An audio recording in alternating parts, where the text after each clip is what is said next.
Hello दोस्तों, आज हम बात करेंगे सीटेट के बारे में।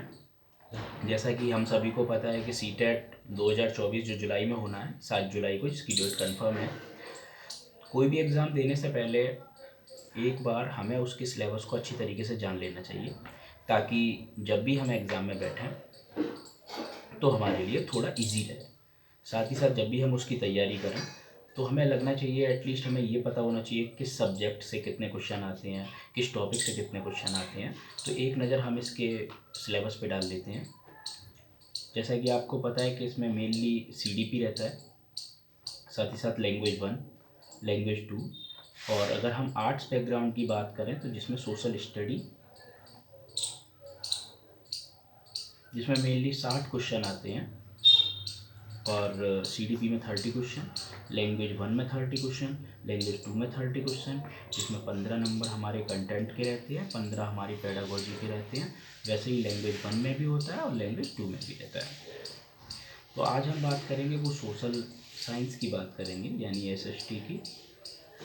ये इसमें एनसीईआरटी मस्ट है। एनसीईआरटी से ही जितना भी पेपर बनता है वो एनसीईआरटी से बनता है।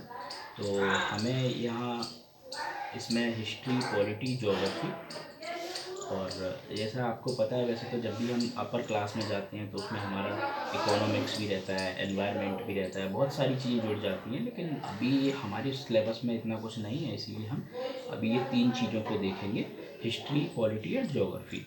मैंने अभी हम लोग नेक्स्ट वीडियो में एक इसी साल का जो जनवरी में जो हमारा सीटेट हुआ था उसके पेपर को एनालाइज करेंगे और देखेंगे किस सब्जेक्ट से कितने क्वेश्चन आए हैं, यानी कि हिस्ट्री से ज़्यादा आए हैं या पॉलिटी से ज़्यादा आए हैं या फिर ज्योग्राफी से ज़्यादा आए हैं। उसी के अकॉर्डिंग हम आगे की रणनीति बनाएंगे और वैसे ही क्लास स्टार्ट करेंगे। तो जिन लोगों ने अब तक भी सोशल नहीं पढ़ी है, या जिन लोगों को बहुत बोरिंग लगती है, जिन लोगों को लगता है कि सोशल में मेरे हमेशा नंबर 20 या 30 इससे अब कभी आए नहीं हैं, तो आई एम 100% श्योर हूँ मैं कि जो हमारे साथ बने रहेंगे वो उनका सीटेट इस बार ज़रूर निकलेगा और मस्ट भी 120 एवं भी उनके नंबर आएंगे। ये मेरा वादा है आप लोगों से।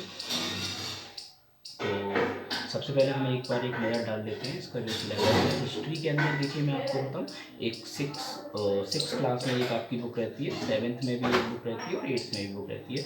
ये तीनों को ये फर्स्ट पार्ट है 6 का, 7th क्लास का सेकंड पार्ट है और 8th का हमारा थर्ड पार्ट है।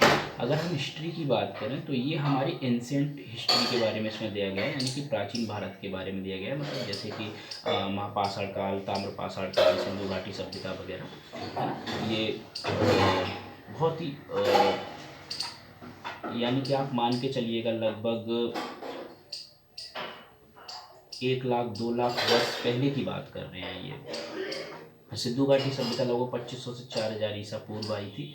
तो ये भी उसमें एंशिएंट हिस्ट्री में ही है। साथ ही साथ अब 7th क्लास में जो दिया गया है वो हमारा सेकंड पार्ट है, जिसमें मेडिवल हिस्ट्री के बारे में बात की गई है। मेडिवल मतलब मध्यकालीन भारत के बारे में, जिसमें मध्यकालीन में जो जो बातें हुई हैं, जो जो घटना घटित हुई हैं, उन सबके जिक्र यानी 7th क्लास के एनसीईआरटी में किया गया है, यानी कि मुगलकालीन दिल्ली सल्तनत वगैरह के बारे में। और 8th क्लास में जो कि हमारा थर्ड पार्ट है, उसमें मॉडर्न इंडिया के बारे में बात की गई है। मॉडर्न का मतलब है जब से अंग्रेज आए हैं तब से आज़ादी के भारत तक, तब तक। तो हम लोग सबसे पहले उसके बाद पॉलिटी की बात करें तो पॉलिटी में भी सेम यही है, जिसमें 6th क्लास में तो हमें बताया गया है कि राजनीतिक विज्ञान एटलीस्ट है क्या, उसके बारे में बताया गया है। 7th क्लास में हमें उसमें अपने अधिकार वगैरह बताए गए हैं। 8th क्लास से जब हमें बताएगा तो संविधान वगैरह के बारे में बताएंगे। तो हम ये तीनों ही पार्ट कवर करेंगे। लेकिन और उसके बाद ज्योग्राफी में आपको बताऊँ तो ज्योग्राफी सबसे ज़्यादा जो क्वेश्चन है वो ज़्यादातर ज्योग्राफी से आते हैं, क्योंकि आजकल क्लाइमेट चेंज वगैरह भी है, एनवायरनमेंट वगैरह को लेकर। तो एनवायरनमेंट या क्लाइमेट के लिए सारी बातें जो होती हैं, है ना, वो सब ज्योग्राफी में आती हैं। तो हमें सबसे ज़्यादा मेन फोकस है वो इस पर करना है, इस पे ज़्यादा फोकस करना है। और ये तीनों ही सब्जेक्ट आपको मैं ही कराऊंगा, आपको कहीं और से कुछ भी पढ़ने की ज़रूरत नहीं है, ना ही आपको एक भी किताब, ना गाइड, कुछ नहीं खरीदना, ना ही कुछ करना। सारी चीज़ें हमारे यहाँ मिलेंगी, बस आपको वीडियो देखनी है और हमारे चैनल से जुड़े रहिएगा। चैनल को सब्सक्राइब कर लीजिएगा और बाकी की अपडेट होंगी वो आपको आगे मिलती जाएंगी। मैं आपको एक बार किताब दिखा दूँ, जैसा कि ये है, जैसा कि मैंने आपको बताया ये 3 पार्ट में डिवाइड है। ये है हमारा 6 क्लास का NCERT, ये हमारे अतीत, ये पार्ट 1 है ना, जिसमें एक बार हम इसके